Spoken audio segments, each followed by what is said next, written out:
Hello. সময় কাটছিল না। কি করব বুঝতে পারছিলাম না। হঠাৎ করে রান্নাঘরে থাকা এই ২ টা বোতলের দিকে চোখ গেল। ব্যাস মাথায় একটা পাগলামি আইডিয়া চলে এলো। ব্যাস রং তুলি হাতে নিয়ে লেগে পড়লাম। এখানে অ্যাক্রিলিক কালার ইউজ করেছি।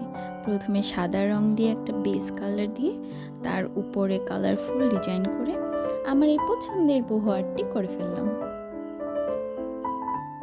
ভাবছি এগুলোর মধ্যে মানি প্ল্যান্ট বসাবো। মানি প্ল্যান্টের একটা বুশি লুক যখন চলে আসবে তখন এগুলো দেখতে আরো সুন্দর লাগবে। কিন্তু কি মুশকিল হলো বলো তো, এখন আমি বুঝতে পারছি না এগুলোকে কিভাবে রাখবো। এগুলো এভাবেই থাকবে নাকি কোনো একটা প্ল্যান্ট হ্যাঙ্গারে ঝুলিয়ে রাখবো? তোমরা কমেন্টে জানিও তো কোনটা ভালো হয়। আচ্ছা, কেমন হয়েছে বলো তো?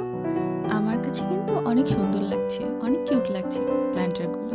তোমাদের কেমন লাগলো কমেন্টে অবশ্যই জানিও। এমন সব পাগলামি আইডিয়ার জন্য এই চ্যানেলটা অবশ্যই সাবস্ক্রাইব করে সাথে থেকো, আর বেল আইকনটা অবশ্যই প্রেস করে রেখো। Thank you.